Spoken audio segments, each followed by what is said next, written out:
جمعية الدعوة والإرشاد وتوعية الجاليات بمحافظة بدر. الحمد للہ رب العالمین والصلاة والسلام علی اشرف الانبیاء والمرسلین نبینا و حبیبنا محمد وعلی آلہ وصحبہ اجمعین، اما بعد۔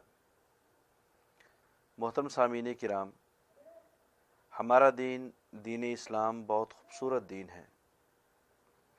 اسلام کی تعلیمات، اسلام کی تنبیہات، اسلام کے اقوال اور اسلام میں کیے جانے والے افعال بہت زیادہ خوبصورت ہیں۔ اللہ رب العالمین نے تمام ادیان میں سے سب سے بہترین دین اسلام کو کہا، ان الدین عند اللہ الاسلام، دین اللہ کے ہاں اسلام ہی ہے۔ اسلام سے پہلے والے دین ادیان ان کا انکار نہیں، ان ادیان کے انبیاء کا انکار نہیں، ان ادیان کی کتابوں کا انکار نہیں، یہ ہمارے ایمان کا حصہ ہے۔ لیکن ہمارے پیارے پیغمبر کے آ جانے کے بعد سارے کے سارے ادیان منسوخ ہیں اس امت کے لیے۔ اللہ تعالیٰ نے آقا علیہ الصلاۃ والسلام کو تمام لوگوں کے لیے رحمت بنا کے بھیجا، تمام لوگوں کے لیے نبی بنا کے بھیجا۔ نبی علیہ الصلاۃ والسلام پوری انسانیت کے لیے نبی بن کے آئے ہیں۔ تو بہرحال دین اسلام بڑا خوبصورت دین ہے، اور دین اسلام کی خوبصورتیوں میں سے ایک خوبصورت رسم، ایک خوبصورت عمل اور ایک خوبصورت حکم نکاح کا ہے۔ آقا علیہ الصلوۃ والسلام نے فرمایا، النکاح من سنتی فمن راغب عن سنتی فلیس منی، لوگو نکاح کرنا میری سنت ہے، جو میری سنت سے اعراض کرے گا، منہ پھیرے گا، دور بھاگے گا، وہ میری امت میں سے نہیں ہے، یا وہ مجھ میں سے نہیں ہے، یعنی وہ میرے ساتھ پیار کرنے والوں میں سے نہیں ہے۔ آقا علیہ الصلوۃ والسلام نے فرمایا کہ نکاح کرنا یہ تمام انبیاء کرام کی سنت ہے، کوئی بھی نبی بغیر نکاح کے نہیں گیا، کسی نبی نے بھی نکاح سے اعراض نہیں کیا، منہ نہیں موڑا۔ نکاح کس مقصد کے لیے کیا جاتا ہے؟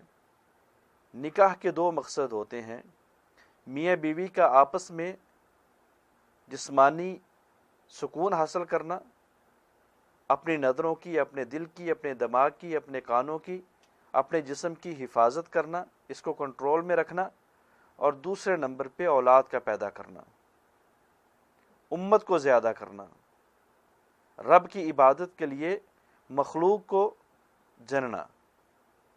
لیکن لمحہ فکریہ یہ ہے کہ آج کے دور میں بالخصوص مسلمانوں کے اندر ایک خاص مذہب یا ایک خاص فرقہ یا ایک خاص ٹیم اس بات کے اوپر کام کر رہی ہے، محنت کر رہی ہے کہ بچے دو ہی اچھے۔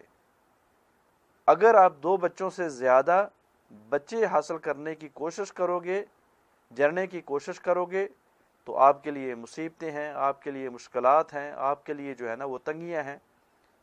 تو یہ جو نظریہ ہے مسلمانوں میں گھسایا جا رہا، جس سراسر شریعت کے خلاف ہے، اسلام کے خلاف ہے، اور اسلام کی خوبصورتی کے خلاف ہے۔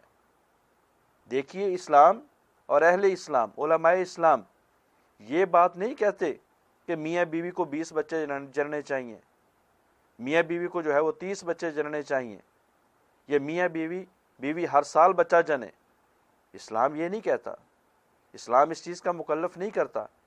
اسلام یہ کہتا ہے کہ زیادہ سے زیادہ بچے جننے والی عورت سے نکاح کرو، ایسی عورت سے نکاح کرو۔ فرمایا، تزوج الودود الولود، ایسی عورت سے شادی کرو جو آپ سے محبت کرنے والی ہو اور زیادہ بچے جننے والی ہو۔ کیوں؟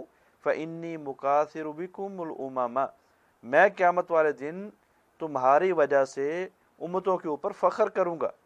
دوسری روایت کے اندر آیا کہ میں انبیاء کے اوپر فخر کروں گا، اس لیے کہ میری امت زیادہ ہوگی۔ امت کو زیادہ کرنے کا حکم کیوں دیا؟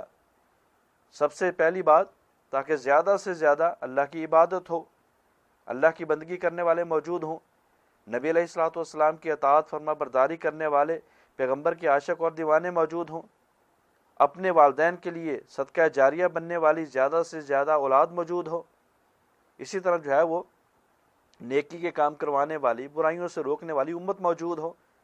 تو ان ساری وجوہات کو مد نظر رکھتے ہوئے پیغمبر نے یہ فرمایا کہ اولاد کو زیادہ سے زیادہ پیدا کرنے کی کوشش کرو، اور زیادہ سے مراد یہ نہیں کہ آپ بے حساب ہر سال بچہ جنے، نہیں، وقفہ ڈالنا جائز ہے، رکا جا سکتا ہے، ترتیب کا خیال کیا جا سکتا ہے۔ کس ڈر سے؟ بچوں کی تربیت کے حوالے سے، بیوی کی تربیت کے حوالے سے، بیوی کی صحت کے حوالے سے۔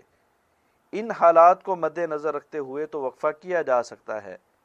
بچوں کے پیدا ہونے میں جو ہے وہ ایک زمانہ گزارا جا سکتا ہے، لیکن بھوک کے ڈر سے اور بچے زیادہ ہو جانے کی وجہ سے بچوں کو روکوا دینا یا ایسا سسٹم کر لینا جس سے بچے بالکل بند ہو جائیں، اور کفار کے دیے گئے اس مقولے کو اور اس اعلان کو اور مونو کو کہ بچے دو ہی اچھے فالو کرنا، یہ نہ مسلمان کی شیان شان ہے، نہ اہل ایمان کی شیان شان ہے، بلکہ یہ ان لوگوں ہمارے پاس پہنچا ہے جو نہ حرام دیکھتے ہیں نہ حلال دیکھتے ہیں، جن کے اپنے گھر بچوں سے بھرے ہوئے ہیں، جن کی اپنے سڑکیں اور اپنے محلے بچوں سے بھرے ہوئے ہیں، لیکن مسلمانوں کو مشورہ دیا جا رہا ہے کہ بچے زیادہ نہ پیدا کرو، بچے زیادہ پیدا ہو گئے تو مشکلات بڑھ جائیں گی، کیسے پالو گے، کیسے ان کو کھلاؤ گے، کیسے ان کو پلاؤ گے؟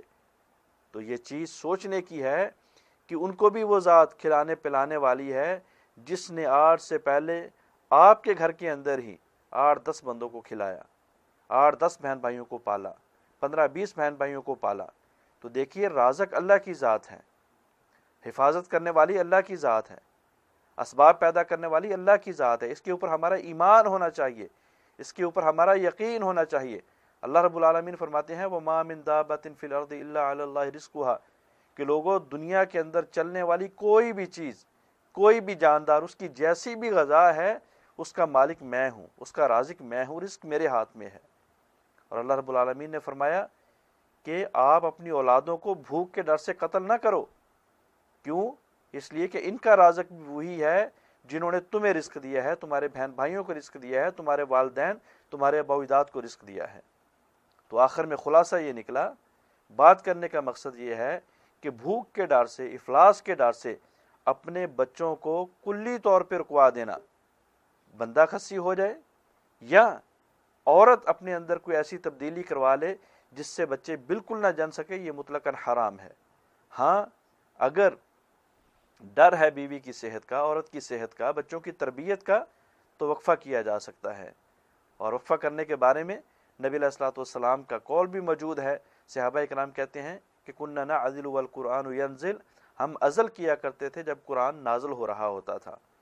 اگرچہ ایک جماعت نے عزل کو، یعنی جب خامد فارغ ہونے کے قریب آئے تو بیوی کے رحم سے باہر اپنا عضو تناسل نکال لے، ایک گروہ نے اس کو حرام کہا ہے، لیکن جمہور کا موقف یہ ہے کہ اگر کوئی شرعی عذر ہے، اگر کوئی شرعی نقطہ نظر ہے تو اس کی پیش نظر عزل کیا جا سکتا ہے، عارضی طور پہ وقفہ کیا جا سکتا ہے، ادویات کی صورت میں بھی اور عزل کی صورت میں بھی۔